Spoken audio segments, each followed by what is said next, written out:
Fidèles téléspectateurs, bonsoir. Bienvenue sur le plateau des geeks, des fans, des amateurs et surtout des acteurs de technologie. Oui, cette émission qui vous informe sur tout ce qui est innovation technologique dans le monde, sur tout ce qui est avancé en domaine de science. Le sommaire, c'est tout de suite. Après la Terre, la Chine veut contrôler le ciel, sinon l'espace. Le pays a lancé une constellation de superordinateurs dont la mission est de construire un véritable ordinateur en orbite capable de traiter et stocker des données et de contrôler depuis l'espace ce qui se passe sur la Terre. Georges Keïta, artiste malien, dessinateur et animateur 2D et 3D, est l'invité de Malinov ce soir. Avec lui, il sera question des problèmes liés à l'essor des films d'animation 2D et 3D au Mali.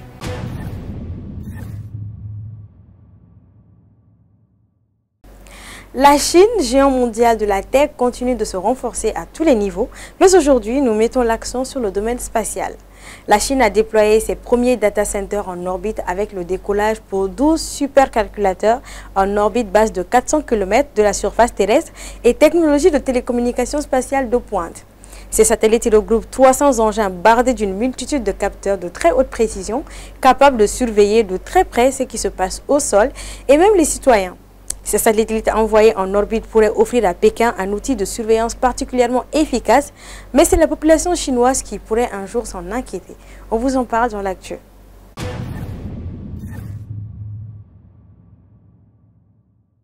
Une fusée, Long March Today de la China Aerospace Science and Technology Corporation, principal industriel spatial chinois, a décollé avec 12 satellites de l'entreprise privée chinoise Ada Space. Ces satellites sont parmi les premiers au monde à vouloir assurer un service d'infrastructure de cloud orbital, non seulement en servant à transférer les données, mais aussi en les stockant dans les data centers embarqués. Ces satellites sont en réalité une constellation de superordinateurs dotés d'une immense puissance de calcul. Ils sont équipés de capteurs et de matériel scientifique afin de recueillir des données de phénomènes spatiaux tels que les rayons gamma. Mais plutôt que de collecter les données sur le satellite pour ensuite les calculer sur Terre, cette constellation va collecter et calculer les données directement depuis l'espace. Le but est de construire un véritable ordinateur en orbite, capable de traiter et stocker des données. L'infrastructure sera capable de réaliser 5 pétaopérations par seconde, soit 5 milliards d'opérations par seconde, et pourra stocker jusqu'à 30 terabits de données. Les données seront essentiellement des images prises par des satellites eux-mêmes. Elles pourront être traitées par une IA embarquée et échangées par le réseau orbital par communication laser. Le point le plus intéressant pour la Chine, c'est que ces satellites permettent un lien de communication plus robuste jusqu'à la Terre. Il est doté d'infrarouge de détection radar, lumière visible et est capable de scruter avec une grande précision ce qui se passe au sol, dans tous les spectres et toutes les dimensions. Il peut donc scruter les sites victimes de catastrophes naturelles, surveiller l'agriculture et son irrigation, l'industrie forestière ou encore de pêche. Le système devrait progressivement se déployer et améliorer ses performances d'ici 2030. Aussi, ces 12 satellites sont une première vague puisque le programme prévoit d'envoyer près de 2800 satellites de la sorte dans l'espace. Cependant, mettre en orbite des supercalculateurs présente des avantages non négligeables et n'est pas sans défi. Les satellites peuvent communiquer entre eux facilement grâce à la technologie laser et affichent une puissance de calcul conséquente. Individuellement, chaque satellite offre une puissance de 744 milliers de milliards d'opérations par seconde. Mais c'est en travaillant ensemble que les satellites obtiennent une puissance de calcul monumentale. Lorsque l'ensemble des 2800 satellites seront en ligne, Ada Space anticipe une puissance de calcul de 1 milliard d'opérations par seconde. Par contre, en termes de challenge, ce type de satellite démontre une résistance de l'atmosphère plus forte, corrigeant également leur trajectoire, ce qui implique une consommation plus grande de carburant et une espérance de vie plus courte.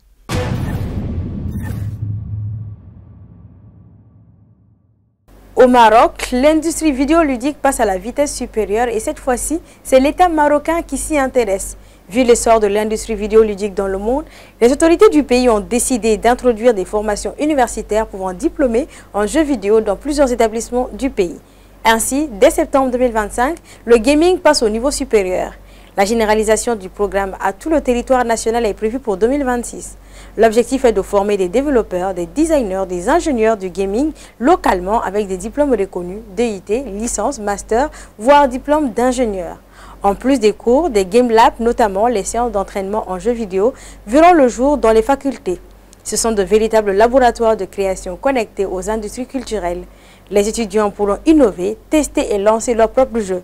Un accompagnement est prévu pour aider les jeunes à trouver un job ou créer leur start-up en lien avec les incubateurs, éditeurs et plateformes spécialisées. L'enjeu est clair, faire émerger une vraie industrie de gaming made in Morocco et des emplois qualifiés et placer le pays sur la carte du jeu mondial. Une convention a été signée entre les ministères de la Culture, de l'Enseignement supérieur et de l'OFPPT pour structurer toute la filière d'ici 2030. À noter que l'industrie vidéoludique est l'un des secteurs les plus dynamiques, influents et lucratifs du divertissement mondial. En 2024, son chiffre d'affaires mondial représentait 180 milliards de dollars, donc plus rentable que la musique et le cinéma réunis.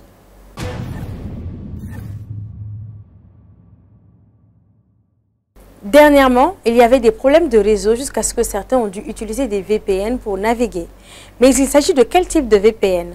On s'est alors soudain rappelé que Surfshark était présent et qu'il fallait vous en rafraîchir la mémoire. C'est l'astuce du net du jour.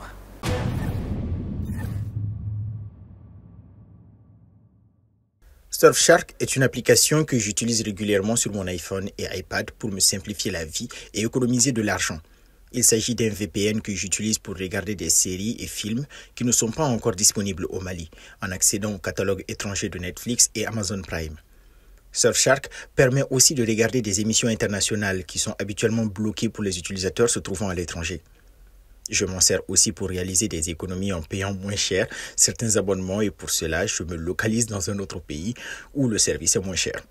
Oui, je le fais. Alors, Surfshark se démarque des autres VPN avec une toute nouvelle fonctionnalité Nexus qui vous connecte à un réseau de serveurs offrant une plus grande vitesse en streaming et téléchargement et une meilleure confidentialité avec une adresse IP qui change en permanence. C'est vraiment l'option que j'adore le plus.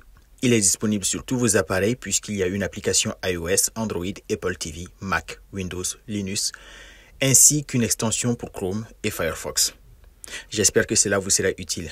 Bonne utilisation à vous et à une prochaine.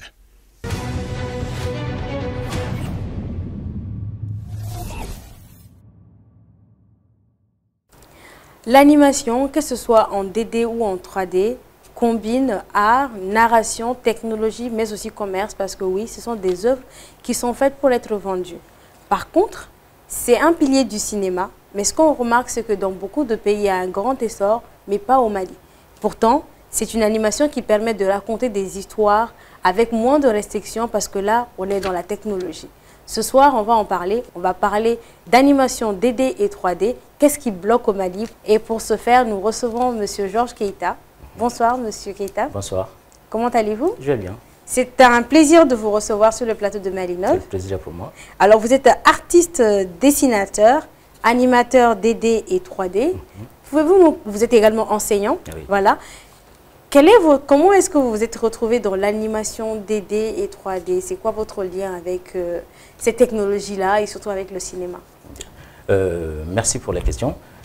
Pour commencer, déjà, ça a commencé avec le dessin avec moi. Déjà, depuis tout petit, on regardait les dessins animés, on se voyait dans ces choses-là. Puis plus tard, je voulais faire les miens aussi, pourquoi pas. Et donc, avec mes petites capacités en dessin, je me suis dit que je vais essayer de me lancer dans le dessin animé. Et là, j'ai commencé à chercher des matériels qui vont me faire venir vers ce chemin-là. Et du coup, d'où mon acceptation d'aller enseigner. Ça me permettait au fait de me financer moi-même et de trouver les matériels adéquats pour faire le dessin animé. Je pense que c'est un peu comme ça que je suis entré dans la chose. Et côté 2D, bon, on va préciser peut-être la 2D, c'est en fait le côté dessin animé. Quand l'animation est faite avec des dessins sur des formes plats, là où il n'y a que deux dimensions, vers le haut et vers les côtés. Donc là, en ce moment, on va dire que ça, c'est de la 2D.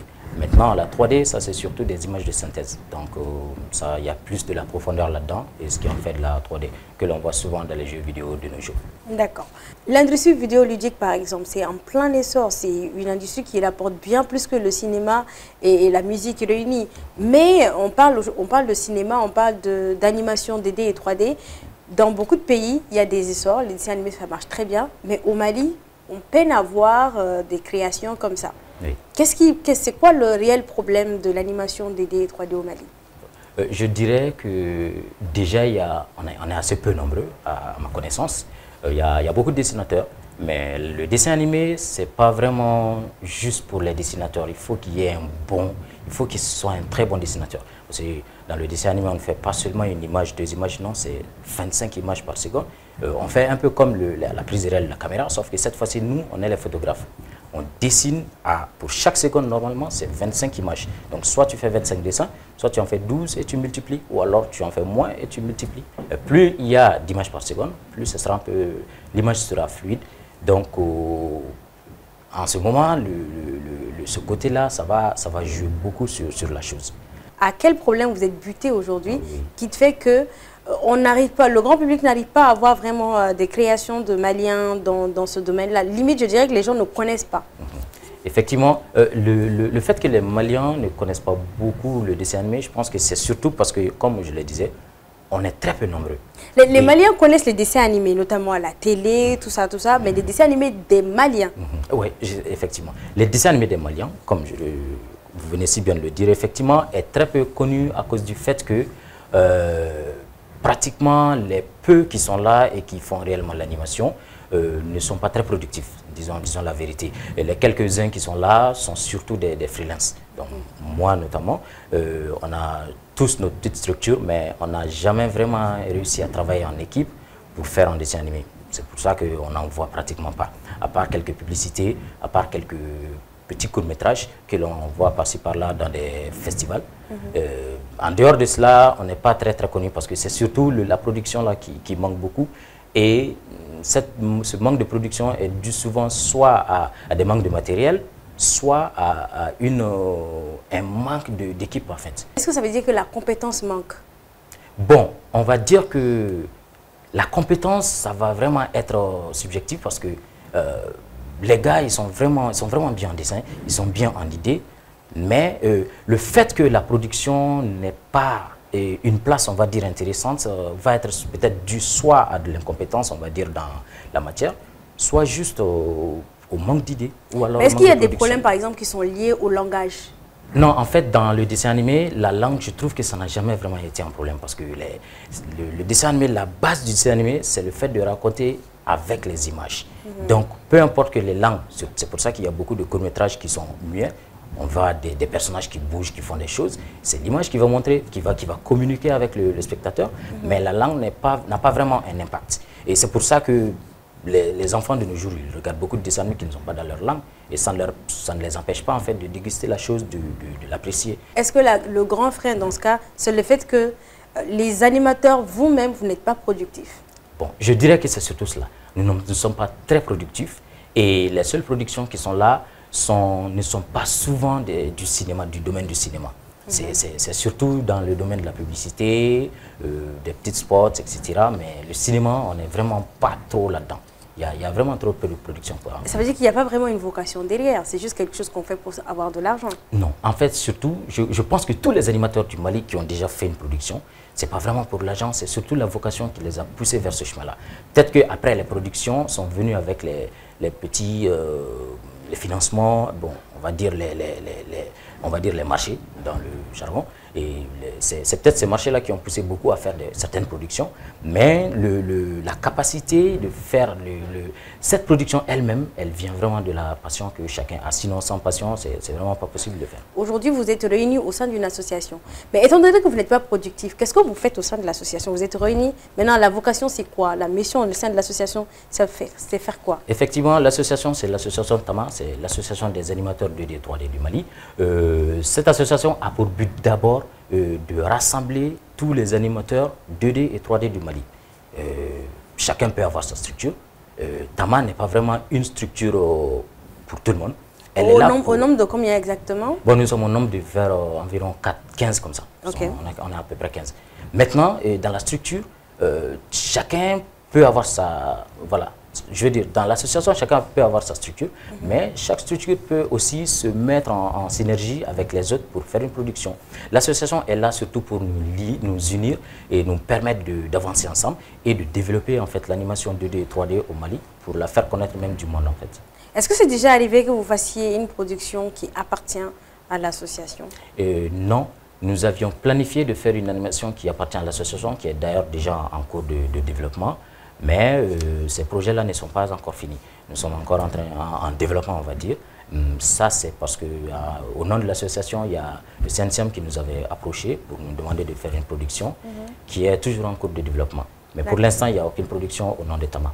On peut comprendre par là que, par exemple, au Mali, il n'y a aucune production en animation 2D et 3D qui, par exemple, aurait pu participer notamment au FESPACO. Si, d'ailleurs, il y en a qui ont déjà participé, qui ont gagné des prix, notamment avec Cheikh Ouattara, qui a amené une production, et Menta Draman, qui aussi était au FESPACO. Et ces films-là, ces gars sont partis avec des animations, en fait. Bon, c'était surtout de la 3D, avec des effets 2D aussi parfois, mais c'est des productions maliennes qui ont gagné des prix au FESPACO, et d'autres ont gagné d'autres prix. Il y a l'autre là aussi, Issouf Ba, qui a gagné, qui a été nominé comment dire, à Annecy, aux États-Unis, avec un film 2D aussi.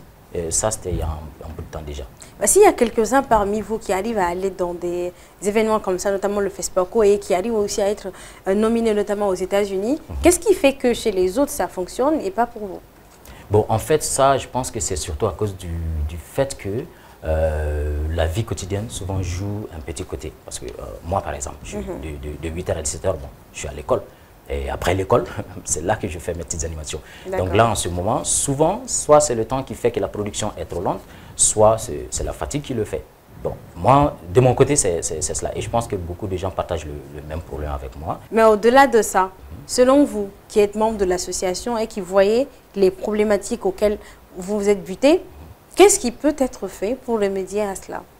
Bon, je pense que déjà, que tous les animateurs 2D et 3D du Mali essaient de se mettre en équipe. C'est très important. C'est vrai que c'est difficile, vu que tu ne peux pas demander aux gens de venir travailler en équipe sans rien gagner en retour, en fait. Souvent, ils sont obligés de laisser d'autres boulots pour venir faire cela. Et là, si ce n'est pas payant, bah, c'est vraiment dommage pour eux, en fait. Ça peut les faire perdre leur travail. Donc ça ne nourrit pas et ça ne paye pas. Ça ne nourrit pas, en fait. Ça ne nourrit pas. Aujourd'hui, les animateurs du Mali ne sont pas, je dirais qu'aucun de nous ne vit vraiment de l'animation. Je peux dire ça comme ça. Aucun de nous ne vit vraiment de l'animation. Peut-être que dans nos structures, on fait de l'animation, mais tu trouveras que surtout, c'est pour un autre boulot qu'on est parti, parfois, notamment pour dessiner, pour faire du graphisme. Est-ce que faire de l'animation 2D et 3D, c'est de l'auto-formation ou bien on apprend ça à l'école? Au Mali, il n'y a aucune école qui apprend l'animation, ni 2D ni 3D. Peut-être qu'il y a des gens qui forment, peut-être qu'il y a, je ne sais pas, une structure qui existe récemment qui fait de la formation 2D ou 3D, mais officiellement, je n'en connais aucun. En majeure partie au sein de votre association, ils se sont tous auto-formés? Tout le monde s'est auto-formé. On a pratiquement tous fait peut-être des vidéos. Moi, par exemple, j'ai fait un film, on va dire 2 petits courts-métrages. Donc, voilà. Parlez-nous de ces courts-métrages-là. En fait, c'est des courts-métrages de 5 minutes et d'autres, le deuxième est de quelques secondes aussi. En fait, c'est le premier film, mon tout premier film que j'ai fini en 2018, c'était sur les conflits du nord du Mali. Il y a notamment un petit garçon et une petite fille qui vont aider un oiseau blessé à reprendre son envol, l'oiseau qui va représenter la paix. Le film est déjà sur YouTube, et une fois j'avais déjà été invité par l'ex-premier ministre Mouadi Issoufou. Chez lui, j'avais présenté ce film dans son association Irganda. Donc je pense qu'après ça, je l'ai présenté dans quelques festivals. Il a été nominé un moment, mais je n'ai jamais vraiment gagné de prix avec ça. À votre niveau, comment est-ce que vous faites pour promouvoir vos propres productions? Vous avez parlé, par exemple, vous avez cité l'exemple de 2 productions, mais comment est-ce que vous faites pour les promouvoir et faire en sorte que le public puisse connaître ces productions-là? En fait, c'est surtout les réseaux sociaux que j'utilise, avec quelques productions, pour pouvoir me faire voir qu'en fait. Aujourd'hui, ça avance beaucoup plus. Hein. C'est comme vous l'avez dit, ceux qui font de l'animation 2D, 3D tendent plus vers l'industrie vidéoludique. Aujourd'hui, on parle de réalité augmentée, de réalité virtuelle, etc. Pourquoi ce ne sont pas des technologies innovantes et l'intelligence artificielle que vous intégrez aujourd'hui à vos productions qui peuvent éventuellement vous aider à propulser à un autre niveau? Moi, personnellement, l'intelligence artificielle, c'est vraiment, je vais dire, les images générées par l'intelligence artificielle, c'est vraiment quelque chose dont je vais rester loin parce que je trouve, c'est mon idée. Pas que l'intelligence artificielle génère vos images à votre place, mais que ça peut être un outil qui peut aider dans le travail. Pas remplacer la faculté humaine, parce que c'est surtout ça le problème avec l'intelligence artificielle. Exactement. Je pense que là, ça doit être une question de manque de connaissances, en fait. C'est vrai que nous sommes très peu familiers avec ces nouvelles technologies-là. Déjà qu'il n'y a pas assez d'animateurs au Mali. Mais est-ce que le fait qu'il n'y en ait pas beaucoup, c'est vraiment un frein? Je dirais que dans un secteur où ce n'est pas saturé, c'est là où il y a énormément d'opportunités. Oui. En fait, la raison, c'est parce que je me dis que, vu que les producteurs sont ceux qui vont utiliser ces technologies-là, s'ils ne sont pas assez nombreux, peut-être que déjà, le temps de pouvoir apprendre à faire ces choses-là, il faut déjà qu'ils sachent comment ça va se manipuler. Donc, pour cela qu'ils vont l'utiliser. Et donc, pour cette utilisation, tu ne peux pas utiliser quelque chose que tu ne connais pas. Donc, souvent, on utilise des méthodes qui sont peut-être même facilitées avec ces nouvelles technologies, car, disons la vérité, le cinéma, c'est 100% technologie. Tu ne peux pas faire du cinéma sans de la technologie. L'animation, ça ne fait pas une exception. Selon vous, certains ne maîtrisent pas les outils technologiques? Il y en a beaucoup même, en fait. Il y a beaucoup qui ne maîtrisent pas les outils technologiques. Notamment aujourd'hui encore, il y a des animateurs qui viennent de commencer. Les tablettes graphiques, qui n'en ont pas, en fait. C'est un peu comme un développeur web qui n'a pas d'ordinateur, c'est souvent un peu désolant. Un cultivateur qui va au champ à la daba. C'est ça, c'est ça. Est-ce que vous avez des problèmes de financement, comme on peut le voir dans certains secteurs? Oui, personnellement, moi j'ai un problème de financement aussi, mais je ne suis pas le seul. La plupart des animateurs ont ce problème-là, c'est que souvent, on n'arrive pas du tout à débloquer un fonds qui vont faire qu'on réunisse les gens. Mais est-ce que ce n'est pas parce que vous êtes diversifié, chacun veut chercher à son niveau, et non que l'association, surtout que vous n'êtes pas très réunis, que ce soit une levée de fonds au nom de l'association, mais plutôt individuellement, chacun veut avoir ses fonds, et puis là, ça n'avance pas trop. Bon, je crois plutôt que c'est plus un manque de connaissances du côté business. Comment on peut faire pour faire valoir ces œuvres? On sait animer, d'accord, on sait animer, on peut faire des productions, on n'en a pas fait beaucoup, mais... On est très technique, on sait faire de l'animation. Maintenant, comment vendre notre produit, ça, on ne sait pas le faire. On est surtout technique, en fait. En gros, on est des artistes purs. Des artistes qui sont vraiment dans l'art, mais comment faire pour gagner dans cet art-là, ça, franchement, ça nous manque beaucoup. Et on n'arrive pas à trouver quelqu'un non plus qui va nous manager, comme avec les chanteurs, les musiciens. On n'arrive pas à trouver quelqu'un qui va, en fait, vers les financements, nous trouver ces financements. Pourquoi vous n'arrivez pas à trouver cette personne? Bon, je dirais que c'est surtout parce que les gars qui sont dans le business au Mali ne sont pas vraiment dans l'animation. Ils sont pas, pour eux, c'est pas un secteur porteur. Exactement. Ils ne savent pas à quelle porte taper pour essayer de trouver tel financement ou faire en sorte qu'on puisse avoir cette structure qui va faire ce cinéma-là. Je trouve que c'est vraiment ce qui manque aux Maliens. Dans ce cas, est-ce que vous ne pensez pas que l'idée, ce serait de perfectionner ce que vous faites et de faire de telles excellentes productions que oui, les investisseurs diront on doit investir dans tel domaine? Oui, je pense que ça aussi c'est une très bonne idée. D'ailleurs, c'est ma façon de procéder. La production peut souvent, comment dire, certifier notre compétence. Et si on en fait beaucoup, je pense que ça peut aussi attirer les clients. Et moins on en fait aussi, moins on est connu. Si on n'est pas dans le business, en fait.